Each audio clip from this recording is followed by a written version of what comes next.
AITAH for demanding my sister pay me if she wants me to babysit my nephews, even if her best friend's mom is dying? Posted by you/pretend_mode_9494. I'm 29F, child-free by choice. My sister Carlene is 27F and has two boys, ages 3.5 and 2. We live close to each other, and I've been in their lives since the beginning. We are each other's only family, as we come from a broken and dysfunctional background. I love the boys, but they are a lot of work, especially on top of my own career in social work and my personal reasons for not wanting kids of my own. I watch them/help out/babysit probably 10 to 20 hours a week, and it's getting exhausting. The times I've been needed have slowly increased, and over the last 7-ish months it's been like this. At first, it was Carlene looking for a part-time job, going to mandated courses to get unemployment, occasional movie nights with friends, etc., which I was okay with. Now I spend most of my free time at their house. Lately, the cause has been that her best friend's mom is dying and Carlene needs to be there. She's a single mom, and I get that it's hard, but recently I feel like she's using me, and I rarely see my fiancé since we both work shifts that change all the time. Sometimes when she's asked me to watch them and I've had other plans, Carlene sends me a voice message of the boys crying, missing me, guilt-tripping me, saying it's such a shame I care more about myself than them. She tells me she would ask someone else if she had anyone else to ask. She says really mean things about me being selfish for wanting to enjoy a date night when she has to choose between her kids and her best friend's dying mom. I could handle it if that's all it was, but now it's also affecting the next time we meet. When I get there, the house is a mess, there's nothing to eat, and they happen to have a day for a shower/bath, or Carlene casually mentions I need to put together a gym bag or something similar for them for the next day. These weird, extra things are obviously revenge. The first time this happened, I assumed she'd be grateful I helped where I could, and that it wouldn't be an issue if I didn't have time to do everything. I was quickly proven wrong. Before she got home, she casually asked if I had done the extra things, and when I hadn't, not all anyway, she suddenly had to stay a little later. This happened a few times, and I'm ashamed to admit it took me too long to understand what was happening. I was just glad she was updating me on her estimated arrival time, since she usually never did that. Another thing she does for revenge, I feel like, it could be my exhausted interpretation, is not prepare meals for the kids or even leave money. When I go to the store, she promises to pay me back but, you guessed it, tries to guilt me into saying she doesn't have to. She's also failed to keep her word about things she promised, saying she doesn't want to do things for me if I can't help her with the boys. The excuses and backtracking start immediately if I don't do exactly what she wants. The latest example, I asked to borrow a dress for a wedding because I didn't want to buy one, and we had always borrowed each other's clothes. She agreed. 4 days before the wedding, I couldn't show up as fast as she wanted on short notice, so she said I could forget about borrowing the dress, that she'd forgotten she'd needed herself. I had to panic buy one. Last month, she promised to pick me up after I left my car for some maintenance, and she didn't show up. I was stranded? It took her 2.5 hours to answer her phone and get there. She also had the audacity to huff and puff about how inconvenient it was that she had to drive me. Sorry this is so long, but it's been mind-blowing writing this all down and seeing what I'm putting up with. I'm such a doormat. So yesterday I told her I couldn't come today when she called desperately needing me to watch the boys for the evening, and when she started her tirade about me being selfish, I kind of just snapped. I told her to shut up and listen. If she thought I was that horrible of a human and so selfish, she had two options: either stop relying on me so much and letting her kids be exposed to my selfishness, or I'd really start being selfish and never watch them free of charge again, nor do anything extra without being compensated. She hung up without saying anything. After I stopped shaking, I hate confrontation, as you can imagine, I really started to panic because I feel like I just lost my last remaining family member. My fiancé said it was a long time coming and I should have stood up for myself ages ago, but he's biased because he loves me. I don't really have time for proper friends outside of work colleagues, so I don't know who else to ask if I made the biggest mistake of my life. What if I don't see my nephews again? What if I had just done it a bit longer and she'd eased up a bit? Am I the jerk for telling her to choose between my options? Edit to add, my two examples make it seem like I ask her or need her for stuff often, which I don't. The promises she breaks can be just as simple as having food for the boys when I'm with them. The dress and leaving me without a ride are just specific events that were easier to explain, but I quickly realized it's not accurate. Top/relevant comments. Commenter. Your sister is extremely irresponsible and selfish to the core. Is she receiving child support from the father of her children? If so, she should budget for daycare and babysitting. If not, she should pursue legal action. Having kids is a full-time responsibility and she needs to accept this fact. Ops response. I don't actually know that much about her finances, we don't really talk, I guess. I don't particularly like her as a person. My nephews are the only thing that keep me going back, in addition to the weird obligation I feel for the little family I have left. Commenter 2. Stop taking her calls. Stand up for yourself. And if you think the boys are in a not great home, abuse, neglect, no food, call CPS. Ops response. I'm a mandated reporter due to my profession, and I've been trying to distance myself from the situation to assess if I need to make the report. But it's always so subtle, and she knows what to avoid doing and saying because she grew up with CPS. Commenter 3. Where is the kid's father? He should be involved. Ops response. I don't actually know. She got irrationally angry when I asked about him while she was pregnant, and I left it at that. Commenter 4. You know that not seeing your nephews again is never going to happen. Your selfish sister has been taking advantage of you for too long, and to her, your standing up for yourself is just a temporary setback in her manipulations. The only way her behavior is going to change is when yours changes. You need to set some clear boundaries and follow them with solid expectations of how you expect her to treat you. For example, guilt-tripping, name-calling, accusations, etc. are to end. If she tries any of these manipulative tactics, there will be clear consequences. And you need to follow through. If you tell her you can't babysit and she starts the guilt, you tell her something like, no babysitting for a month because of your behavior. Altering your behavior is the only way you can change hers. Oh, and all those times she needs to comfort her friend with a dying mother, you realize those are just BS. She wants kid-free time and is just trying to play on your empathy. Your sister is a Class A jerk. Ops response. Thank you. I feel so stupid. I only thought about the friend's mom thing being BS like last week. I asked Carlene how she was doing, and she took a second too long to remember what I was talking about. Commenter 5. What has your sister done for you in the last year? It sounds like you are a doormat. None of what you said sounds unreasonable. You need to put boundaries now or it will get worse. I imagine you want to start a family with your fiancé at some point, you cannot keep this up. Ops response. I'm not even wanting a family of my own, no pets or kids. Regardless, I want to live for myself. She has allowed me to see the boys, that's mostly it.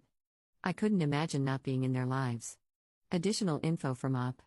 Thanks for all the replies, there's been so many helpful ones already. I've tried to at least answer all questions. I just have to plan out the boundaries and then practice how to set them, and maybe even write down answers for the rebuttals I know she'll have. For those worried about my fiancé, he's a quiet, steady rock for me. He's been somewhat enjoying his gaming time without me around, so I hope he hasn't suffered too much. I'll focus on communicating with him better too. We're getting married in summer of 26, so we'll have to focus on us. Update 3 days later. A lot has happened. I'm trying to write concisely. During the first 24 hours after giving her that ultimatum, I decided not to answer her calls or texts to let her cool down. She called 77 times and sent over 100 texts and voice messages. They were mostly just her calling me a horrible person who abandons her family. With my fiancé's help, I outlined a few rules for the future if she comes to her senses and agrees to my terms. I wanted them to be ready, even though it looked like she would never come around. My conditions were, I could watch them up to 3 times in 2 weeks, not more than 4 hours at a time, meals needed to be provided, no bath time or bedtime, and I would not spend any money. I got messages from an unknown number, my fiancé says it's an app or something, saying how horrible of a sister I am because now they have to watch their mom die alone without Carlene there to comfort them. Based on suspicions I had earlier and the language similarities, I think this was my sister pretending to be her friend. I talked to my supervisor on Friday afternoon and asked for her opinion. I first asked if it was okay to talk about personal stuff, and she was great about it. I don't work with children, and CPS has never been a part of my work, so I wanted to double-check with someone more senior. We made a report together on Carlene. The supervisor said it's better to do so, especially now that it's escalated and she might retaliate against me by hurting the boys in some way, as she's obviously not above that. I'm probably going to give her next week to cool off before resuming contact, and depending on what the messages/voice messages say then, I might contact her. If they are as abusive as they are now, I probably won't respond at all. It makes me unbelievably upset, but I hope the boys will also get a more stable environment without me, since she's using them as pawns against me. My fiancé says hello and wants everyone to know he's here for me and wants to assure everyone I'm not really that bad of a doormat, just for Carlene for some reason. I'm looking into counseling through my work, it's too expensive out of pocket. Thanks for the messages and the swift kicks I obviously needed.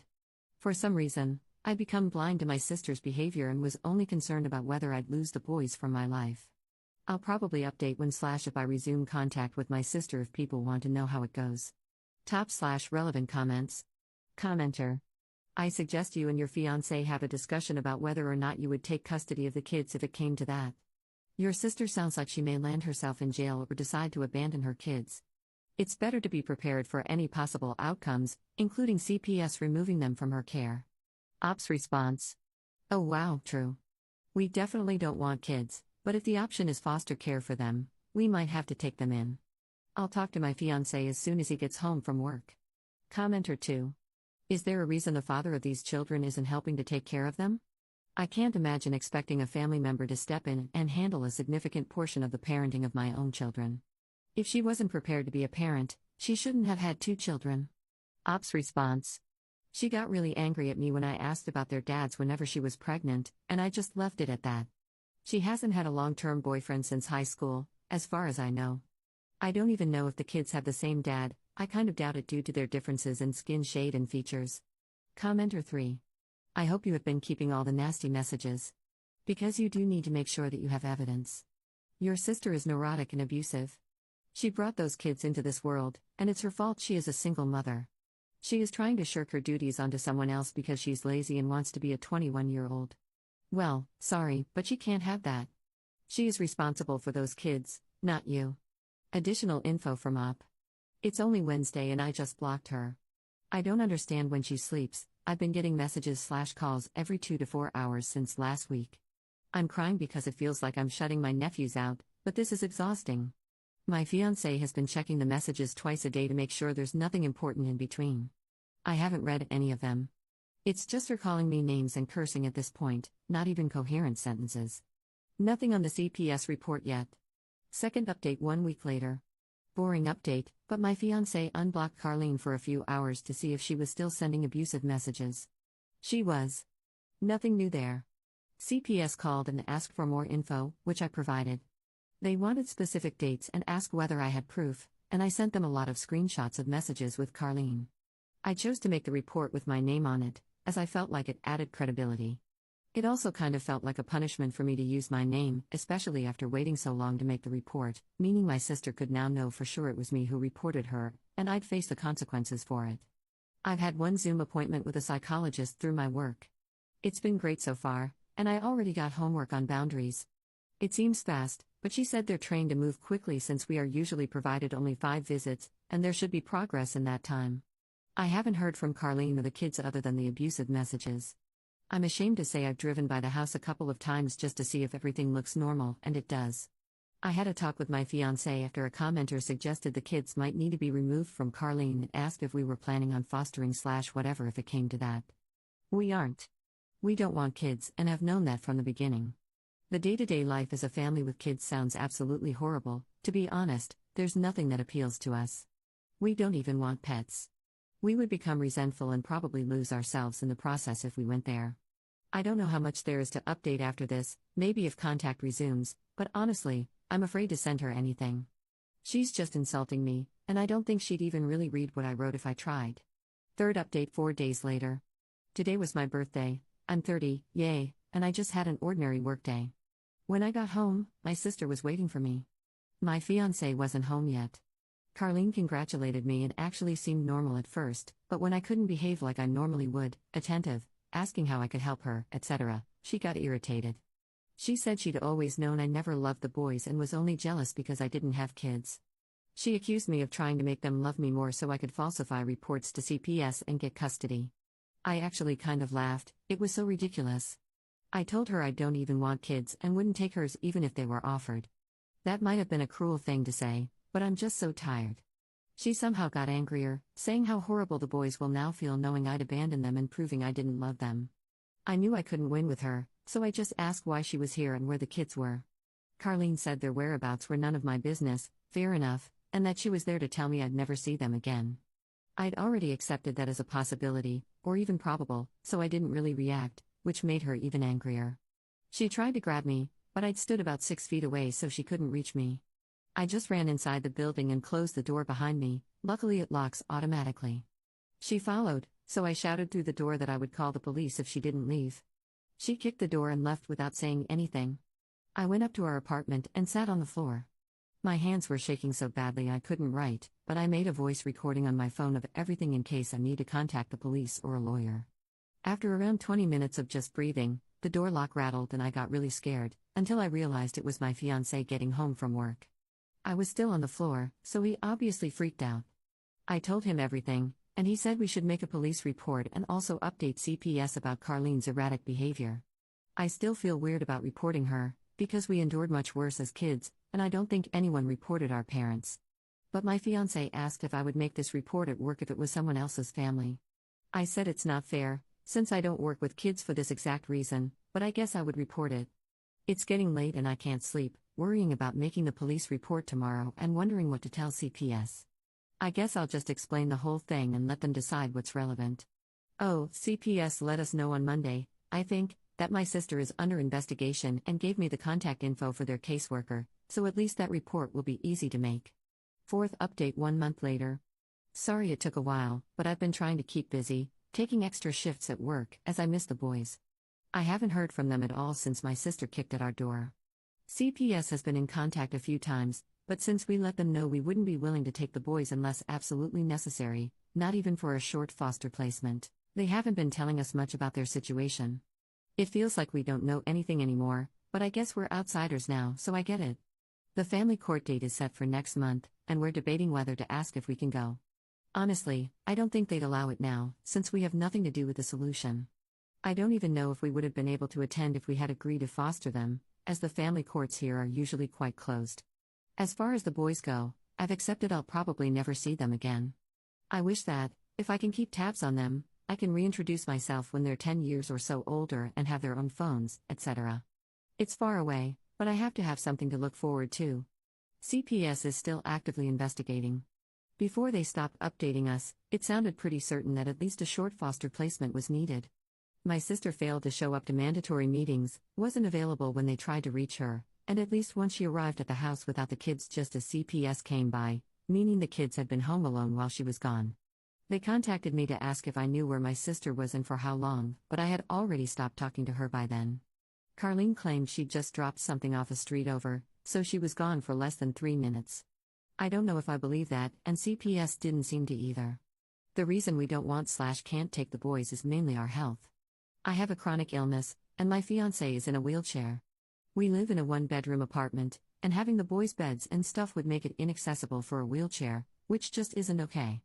In addition, we simply don't want kids at all. I don't think I'd be a great parent, and I can't expect my fiancé to parent either since he never signed up for that. I hope the boys are small enough that they're easier to place, whether temporarily or permanently. It breaks my heart, but at the same time, I just can't do it. Thanks for the well wishes, and feel free to ask me if you have any questions. Editor's note.